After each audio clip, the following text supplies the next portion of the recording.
governor gi knowledge makhada DG gi knowledge makhada akhoi committee ama semage committee sina recommend taw pot makhai se governing council da puthoka masi pass taw na honarage thani gi matam lowki madaida committee si first round second round third round somina phami aduna 2025 akhoi October gi tang taruk ta first round meeting phamkhre aduga second round gi meeting na December tang ni pa ni third round gi meeting sina December gi tang kun mari ni sigi haiba committee na recommendation to report se akhoi gi pay increase gi matang si akhoi gi akoina ahan ba representation ama submit to matam rupees 30,000 si akoina pi ha matam da baseless way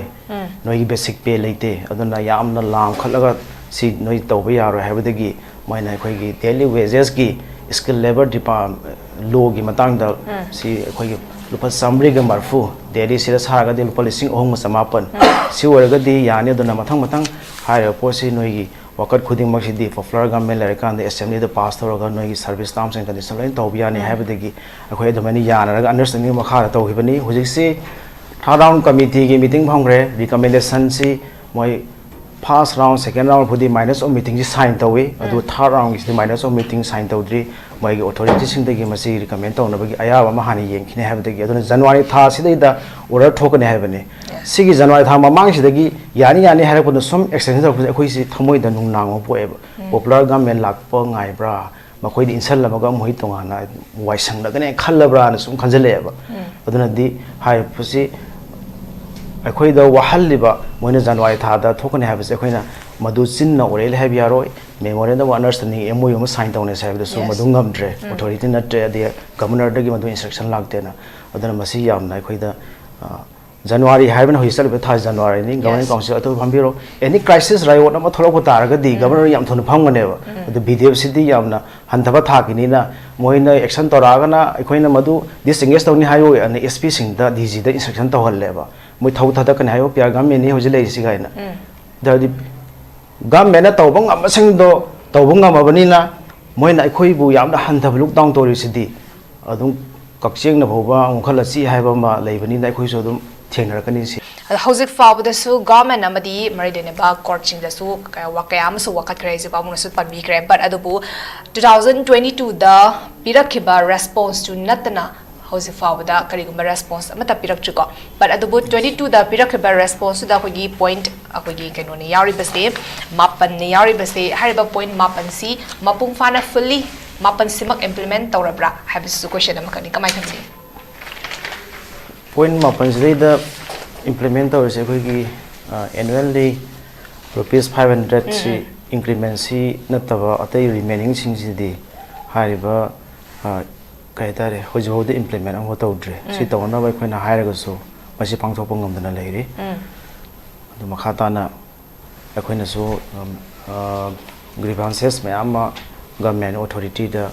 bisal law phawda masi hoji hode implement tawdre adu makhata na akhoina hainingle akhoi BDF sin na hoji ngasi ga numit taraga nipan suramani indefinite and gun down pen down instruction helibase atopa police personnel na jangna commando singna second nama pung minute akhara agitation movement to matam da putak ta madu solution prakane government authority na adu BDF singna strike to batara so masi solution prokna ba khoi ki higher authority am phaleite yes tawning tawjesano wara toksani haiba gi style am hoji leithoe loino ranga pada asoba thadang loi ba BDF singbu namdhabi bagi mong ma torpase masina su tolo bhengat pe hengata ba dum tongan thamaga tension na BDF members sing thamoi da hosi faure aduna suicide phawa tawgani haire akoina themjanani masina state government hoji pr government state da BDF sina uniform set laga agitation movement taw matam da worldwide sandokhini aduna lainga asigi pairiba honorable akoi governor gi maisu amubakali ma taisan boigani aduga masidai da yamna sound response lawgada police department su akoi tumin lesson bam thoktabra haina khali maram di nokhoi gi makhada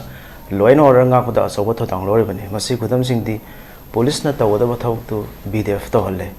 be increase batang hire su ekhoine any 13 months PO hire basu akoi di BDF ni hire atoi targa di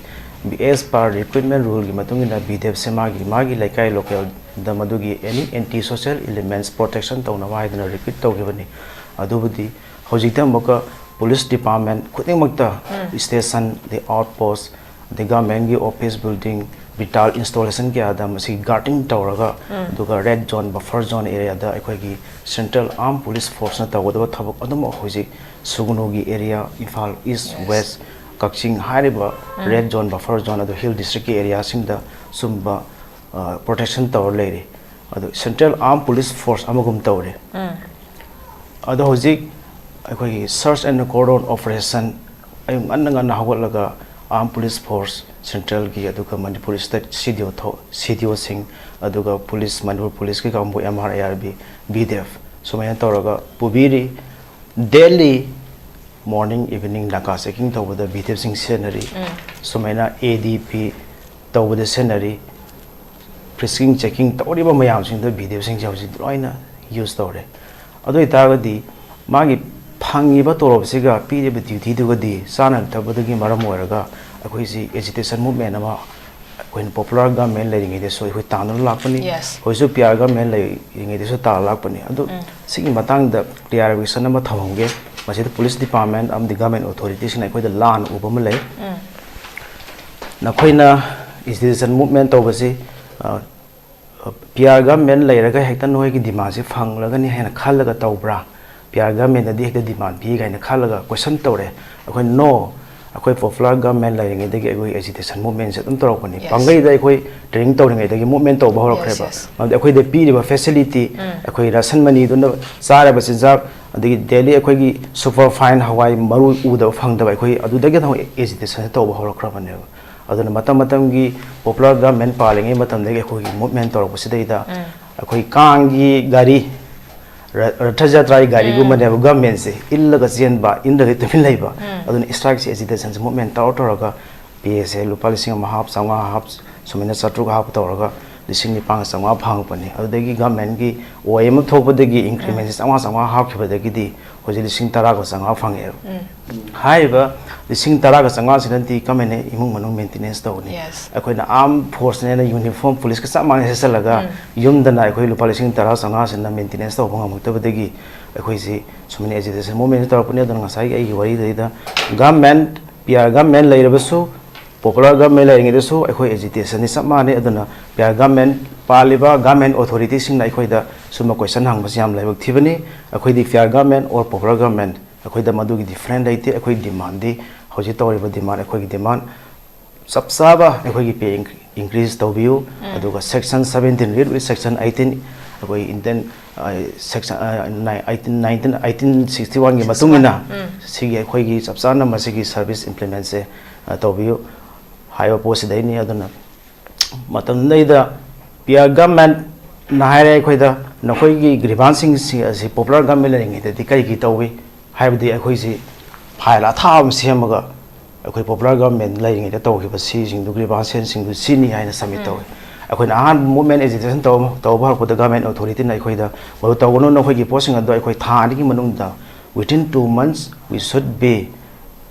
अखोइ decision लौगनी अदो नोइ strike हंदो हाइबदि अखोइ हंदोकी अदोबु within 2 months मदु implement तौबिद्रे 4 months सुजले ओदा अखोइ एजुकेशन मूवमेंट से तौबा हरपने अदो हुजेजि पाले लेंगाक से अखोइ हाइनिंगबदि यूनिफॉर्म सर्विस ता लेरिबा अखोइ से लॉ एंड ऑर्डर ngang नबा लेरिबा अखोइना लॉ एंड ऑर्डर थुआइबा ताहांगनु तौदबा यादबदगी अखोइ ह्यूमन बीइंग अमा होइना इंडियन कॉन्स्टिट्यूशन पीरिबा राइट्स सेक्शन 39 क्लोज दिंग साइ सार साइबिग्रे अखोइ equal pay for equal work देतारदि मदु मतिक चाना अखोइ तौबियो हाइबदनि अदुना अखोइ डेट 16 दा मास रैली अमा एजिटेशन मूवमेंट अमा मणिपुर लेरिबा बीडीएफ लिसिंग 10 यांखैना इहौ मसक्सल मतमदा बाय फोर्स सेनरकनी अखोइ खंगी मदु थेंगनगनी हाइबा बीडीएफ मेंबर कया अमा सोंथरपदि अखोइ सो उपाय लेते अखोइ एसोसिएशन लीडर अमोइना कंट्रोल तौब ngambagi thakta leire maramdi mayam gi thamoi pelhan bangam ba thajaba yaba government authority dagi mayama chin thomba wahi mayam ne thamjan ge do hojikti madu wona taina ba thau loina pangthora barina madu khoi thamjan mangamaroi masigi advance na tang 10 manga khoi manung da government governor in council phambiraga maji solution propona ꯈ꯭ꯋꯥꯏꯗꯒꯤ ꯍꯦꯟꯅ ꯐꯒꯅꯤ ꯁꯥꯟꯇꯤ ꯂꯩꯕ ꯂꯩꯕꯥꯛ ꯑꯃ ꯍꯥꯏꯕꯗꯨ ꯑꯣꯏꯒꯅꯤ ꯍꯥꯏꯕꯁꯤ ꯊꯝꯖꯒꯦ Okay, ozana ngasai panbibada akhoi matang-matang gi palakpa government sine akhoi pressure pira kanda akhoi demand sing se hek madugi mari lena na akhoi madugi matang da wari shana bagumba adumak tawi but adubu pressure di tokimatic pi kre mamang su kaya am popular government amakak lei kada su akhoi pressure pi kre hauzik PR lengak sida su pressure se pira ga su dumak lai bani pressure pira ga su akhoi mapung fana akoina taliba demand have tare BDF singi side gi akoina pami ba posak tumbak 100% phangba ngamme ana khabibra pressure piraga masi moina assurance ma piri sisna kari gumba mapung fana implement to be gadi success haigane akoi makhoi gi damakta yamni appreciate tawone habadi akoina sigi demand si taw matamda akoi gi Imphal West ki police headquarter SP conference hall da akoi strike si agitation movement or matam da khoi negotiation nama solution ma purakhi phamina kanda ya na khoi gi hariba grievance se khoi khana ba governor gi knowledge makhada DG gi knowledge makhada khoi committee ama semage committee sina recommend taw pot makhai se governing council da puthoka masi pass taw na honarage thani gi matam lowki madai da committee si first round second round third round somina phami aduna 2025 अखोई October की तांग तरुक ता first round की meeting फमखरे अदुगा second round की meeting ना दिसंबर तांग निपान नि third round की meeting सिना दिसंबर की तांग कुनमरी नि सिगी हाइरबा कमिटी ना रिकमेंडेशन तोरि पोसे अखोई की पे इंक्रीज की मतांग सि अखोई की अखोइना आहान बग रिपंजिटेशन अमा समिट तो मतम रुपीस 30,000 से अखोइना पियो है मतम द बेसलेस वे नोई बेसिक पे लेते अदुना यामना लाम खलगा सी नोई तौबा यारो हैबदगी माइना अखोइगी डेली वेजेस की स्किल लेबर डिपार्टमेंट लो की मतंग द सी अखोइगी लुपा सामरी ग मरफु डेली सिरा सागा दे लुपा लिसिंग ओहम समापन सी ओरगदी याने अदुना मथंग मथंग हायर पोसी नोइगी वकत खुदिंग मक्सिदी पॉपुलर गवर्नमेंट लेरकान द असेंबली द पास तौरगा नोइगी सर्विस टर्म्स एंड कंडीशन लाइन तौबियाने हैबदगी अखोइ दमनि यानरगा अंडरस्टैंडिंग मखारा तौहिबनी हुजिकसी थर्ड राउंड कमिटी की मीटिंग फंगरे रिकमेंडेशन सी मोई फर्स्ट राउंड सेकंड राउंड फुदी माइनस ऑफ मीटिंग जी साइन तौवे अदु थर्ड राउंड की माइनस ऑफ मीटिंग साइन तौद्री मोई अथॉरिटी सिंग दगी मसी रिकमेंड तौनबगी अयाबा महानी येंखिने हैबदगी अदु जनवरी था सिदैदा ऑर्डर ठोकने हैबने सिगी जनवरी था ममांग सिदगी यानी यानी हैरपन सम एक्सटेंशन तौबे अखोई सि थमोइदा नुंगनांगो पोएबा पॉपुलर गवर्नमेंट लाकप ngaibra मखोइदि इनसल लमगा मोहि तोंगाना वाइसंगदने खल्लब्रा न सुम खंजलेबा अदुना दि हाय पुसी अखोइदा वहल्लिबा मोइना जनवरी थादा थोकने हैबसे अखोइना मदु चिन्ना ओरेल हैब यारोय मेमोरेंडम ऑफ अंडरस्टैंडिंग एमओयू म साइन तौने साइबदा सु मदु ngамद्रे अथॉरिटी नट्रे अदि गवर्नर दगी मदु इंस्ट्रक्शन लागतेना अदना मसी यामना अखोइदा जनवरी हैबन होइसल बे था जनवरी नि गवर्निंग काउंसिल अतो फंबिरो एनी क्राइसिस राइवोट म थोलक तारगा दि गवर्नर याम थोन फंगनेबा अदु बीडीएफ सिदी यामना हंथबा थाकिनिना मोइना एक्शन तोरागना अखोइना मदु डिसएंगेज तौनी हायो अन एसपी सिंग दा डीजी दा इंस्ट्रक्शन तौहल्लेबा मोइ थौ थादा कने हायो पिया गवर्नमेंट नि होजि लेसि गाइना दादि गवर्नमेंट तौबं अमसिंग दो तौबं अमबनिना मोइना अखोइबु यामना हंथब लुक डाउन तोरि सिदी अदुम कक्चेंग न भोबा ओखलसी हाइबा मा लेबनिना अखोइसो अदुम थेंगरकनी सी हाइजनी ओके खोगी डिमांड सिंग से खोगी पीदबदुना खोगी इमोशनली हाबितारे खोगी ब्रेकडाउन तोरकपा हाबितारे खोगी सिचुएशन सिना मरम मोरकाना मदुना खोगी थोनिंग दब थौदो फाव थोलप याबकी कंडीशन द लेबा मरम अदुना खोगी मरि लेना अथॉरिटीज सिंग सो खोगी वीडीएफ सिंग तालेबा डिमांड सिंग से मतम चाना खोगी पिबिनबा हाबिगी पोतनी ए ये टॉपिक त हारिबा डिमांड सिंग से पिबिदबा तारगदी मतम मचुनाबा मोंग द ऑनरेरियम पिबिदबा खोगी वीडीएफ सिंग डिमांड से पिबिदबा तारगदी वीडीएफ सिंग से करमना हिंगु हाइबनो हाइब क्वेश्चन दुनी Yes, topic से करमना हिंगु हाइबनी हिंगबगी राइट्स तो लेट्रगदी सिजबा हाइबसना दम लाने सिरगदी लाइपाक अदुदा शांति लेरे हाइबे यारोय शांति nga ka doriba kambu duna akhoi education movement तौरगा मधु सुसाइड तौरगा माइहो लांबो एनी क्राइसिस अम थोलक तारगदी मदे अखोइना थोकम दिनते from the rule of law लेट्रबल लमदमनी मोइना थुगाइजरकपनी अदना लॉ गी वांगबदा थौक तौबदे अखोइ नते लॉ गी वांग थौक तौबदी गवर्नमेंट अथॉरिटी नि अदुगा मथक थंगबा अखोइ पुलिस डिपार्टमेंट लेरिबा सिंगनी अदु ड्यूटी ना अखोइ द सेनबा मसी अदुगा अखोइ दनमका ꯂꯣꯅ ꯄꯤꯔꯤꯕꯗꯨꯒꯤ ꯋꯥꯡꯃꯗ ꯑꯩꯈꯣꯏ ꯇꯧꯔꯦ ꯍꯥꯏꯅ ꯃꯗꯨ ꯄꯅꯤꯁꯃꯦꯟ ꯄꯤꯒꯗꯤ ꯉꯥꯏ ꯂꯩꯔꯦ ꯑꯗꯨꯒ ꯂꯣꯅ ꯄꯤꯔꯤꯕ ꯑꯩꯈꯣꯏꯗ ꯃꯗꯨꯒꯤ ꯃꯥꯏ ꯀ꯭ꯔꯥꯏꯇꯦꯔꯤꯌꯥ ꯁꯤꯐꯥꯎ ꯇꯧꯒꯗꯕꯅꯤ ꯗ꯭ꯌꯨꯇꯤ ꯁꯤꯐꯥꯎ ꯇꯧꯒꯗꯕꯅꯤ ꯍꯥꯏꯕꯗꯨꯒꯤꯅ ꯋꯥꯡꯃ ꯂꯥꯟꯊꯣꯛꯑꯦ ꯕꯥꯎꯟꯗꯔꯤ ꯃꯥꯒꯤ ꯂꯣꯀꯦꯜ ꯂꯩꯔꯒ ꯄ꯭ꯔꯣꯇꯦꯛꯁꯟ ꯇꯧꯒꯗꯕꯅꯤ ꯍꯥꯏꯕꯗꯨ ꯑꯣꯟ ꯇꯩꯅꯕꯗ ꯗꯤꯄ꯭ꯂꯣꯠꯃꯦꯟ ꯃꯌꯥꯝ ꯇꯧꯁꯜꯂꯛꯑꯦ ꯑꯗꯨꯅ ꯑꯩꯈꯣꯏ ꯂꯣ ꯊꯨꯒꯥꯏꯕꯁꯨ ꯄꯥꯝꯗꯦ ꯑꯗꯨ ꯔꯨꯜ ꯑꯣꯐ ꯂꯣ ꯆꯠꯅꯍꯟꯕꯤꯌꯨ ꯑꯗꯨꯒ ꯉꯁꯥꯏ ꯁꯥꯔꯅ ꯍꯥꯏꯈꯤꯕꯗ ꯑꯦꯖꯤꯇꯦꯁꯟ ꯃꯨꯚꯃꯦꯟꯒꯤ ꯃꯇꯥꯡꯗ ꯀꯣꯔꯠꯇ ꯋꯥꯌꯦꯜ ꯑꯩꯈꯣꯏ ꯃꯗꯨ ꯋꯥꯀꯠ ꯇꯧꯒꯗꯕꯅꯤ ꯍꯥꯏꯕꯗꯨ ꯑꯩꯈꯣꯏ ꯇꯧꯖꯩ ꯑꯩꯈꯣꯏꯁꯨ ꯑꯥꯏꯟ ꯈꯪꯗꯕ ꯑꯣꯏꯅ ꯒꯃꯦꯟꯅ ꯂꯧꯕꯤꯒꯅꯨ ꯃꯅꯤꯄꯨꯔ ꯍ꯭ꯌꯨꯃꯦꯟ ꯔꯥꯏꯠꯁ ꯀꯃꯤꯁꯟꯗ ꯑꯩꯈꯣꯏ ꯋꯥꯀꯠ ꯊꯥꯡꯒꯠꯂꯦ ꯍ꯭ꯌꯨꯃꯦꯟ ꯔꯥꯏꯠꯁ ꯀꯃꯤꯁꯟꯅ ꯃꯗꯨ ꯏꯝꯄ꯭ꯂꯤꯃꯦꯟ ꯇꯧꯅꯕ ꯗꯤꯔꯦꯛꯁꯟ ꯄꯤꯈ꯭ꯔꯦ ꯒꯃꯦꯟꯅ ꯑꯗꯨ ꯔꯨꯜ ꯑꯣꯐ ꯂꯣ ꯊꯨꯒꯥꯏꯔꯕꯅꯤ ꯑꯗꯨꯒ ꯍꯥꯏ ꯀꯣꯔꯠꯅꯁꯨ ꯕꯤꯗꯤꯑꯦꯐꯁꯤꯡꯒꯤ ꯗꯤꯃꯥꯟꯁꯦ ꯂꯦꯖꯤꯇꯤꯃꯦꯠ ꯗꯤꯃꯥꯟ ꯑꯣꯏ ꯑꯦꯁ ꯄꯥꯔ ꯁꯦꯛꯁꯟ 17 ꯔꯦꯒꯨꯂꯦ ꯁꯦꯛꯁꯟ 18 ꯁꯤ ꯃꯁꯤ 1861 ꯄꯨꯂꯤꯁ ꯑꯦꯛ ꯃꯁꯤ ꯆꯞ ꯆꯥꯅ ꯏꯝꯄ꯭ꯂꯤꯃꯦꯟ ꯇꯧꯒꯗꯧꯕꯅꯤ ꯑꯗꯣ ꯑꯍꯥꯟꯕꯒꯤ ꯑꯣꯏꯅ ꯔꯤꯄ꯭ꯔꯖꯦꯟꯇꯦꯁꯟ ꯑꯃ ꯅꯣꯏ ꯇꯧꯔꯣ ꯃꯗꯨꯗ ꯀꯩꯒꯨꯝꯕ ꯒꯃꯦꯟ ꯑꯣꯊꯣꯔꯤꯇꯤꯅ ꯃꯗꯨ ꯇꯥꯕꯤꯗ꯭ꯔꯒꯗꯤ ꯑꯃ ꯑꯄꯤꯜ ꯂꯥꯛꯑꯣ ꯍꯥꯏꯕꯅꯤ ꯑꯗꯣ ꯑꯩꯈꯣꯏ ꯁꯤꯁꯤꯡꯁꯦ ꯀꯣꯔꯠꯅ ꯄꯤꯔꯤꯕ ꯗꯤꯔꯦꯛꯁꯟꯁꯦ ꯃꯁꯤ ꯒꯃꯦꯟꯅ ꯏꯝꯄ꯭ꯂꯤꯃꯦꯟ ꯇꯧꯕꯤꯗ꯭ꯔꯕꯅꯤꯅ ꯂꯣ ꯊꯨꯒꯥꯏꯕꯁꯤ ꯒꯃꯦꯟꯅ ꯑꯣꯏꯔꯕꯅꯤꯅ ꯃꯗꯨ ꯑꯩꯈꯣꯏꯗꯗꯤ ꯃꯇꯝꯁꯤ ꯁꯨꯝ ꯗꯤꯂꯦ ꯇꯧꯔꯒ ꯍꯧꯖꯤꯛ 16 ꯏꯌꯥꯔꯁ ꯁꯨꯖꯜꯂꯛꯑꯕꯅꯤ ꯊꯕꯛꯀꯤ ꯃꯥꯒꯤ ꯔꯤꯇꯥꯌꯔꯃꯦꯟ ꯃꯇꯝ ꯑꯣꯏꯁꯜꯂꯛꯑꯦ ꯑꯗꯨꯅ ꯁꯤꯒꯤ ꯄꯣꯠꯁꯤꯗꯩꯗ ꯃꯥꯒꯤ ꯐꯦꯃꯤꯂꯤ ꯂꯩꯍꯧꯔꯤꯕꯁꯤꯡꯗꯨꯗ ꯀꯔꯤꯒꯨꯝꯕ ꯕꯦꯅꯤꯐꯤꯠ ꯑꯃꯐꯥꯎꯕ ꯊꯥꯅꯝꯗꯅ ꯁꯤꯕꯒꯤ ꯐꯤꯕꯝꯗ ꯂꯩꯔꯦ ꯑꯗꯨꯅ ꯑꯩꯈꯣꯏꯒꯤꯗꯤ ꯄꯦꯟꯁꯤꯜ ꯍꯥꯏꯕ ꯁꯤꯁꯇꯦꯝꯁꯨ ꯂꯩꯇꯦ ꯐꯪꯉꯤꯕꯁꯤꯅ ꯂꯣꯏꯔꯦ ꯑꯗꯨꯅ ꯒꯃꯦꯟꯒꯤ ꯌꯨꯅꯤꯐꯣꯔꯝ ꯁꯥꯔꯚꯤꯁ ꯑꯃꯗ ꯃꯨꯛꯇꯅ ꯈꯨꯠꯂꯥꯏ ꯄꯥꯏꯔꯒ ꯗ꯭ꯌꯨꯇꯤ ꯇꯧꯔꯒ ꯑꯩꯁꯨ ꯁꯤꯈꯤꯕ ꯏꯆꯥꯁꯤꯡꯁꯨ ꯑꯩꯒꯤ ꯐꯦꯃꯤꯂꯤꯁꯤꯡꯁꯨ ꯃꯗꯨꯒꯤ ꯕꯦꯅꯤꯐꯤꯠ ꯑꯃꯐꯥꯎꯕ ꯐꯪꯗꯅ ꯍꯤꯡꯍꯧꯗ ꯁꯔꯨꯛꯄꯨꯗꯤ ꯑꯩꯁꯦ ꯍꯧꯖꯤꯛ ꯁꯤꯈꯤꯕꯅ ꯐꯔꯦ ꯍꯥꯏꯕꯗꯨꯅꯤ ꯉꯁꯤꯒꯤ ꯇꯣꯄꯤꯛꯁꯤꯗ ꯑꯩꯈꯣꯏꯅ ꯊꯝꯖꯅꯤꯡꯉꯤꯁꯦ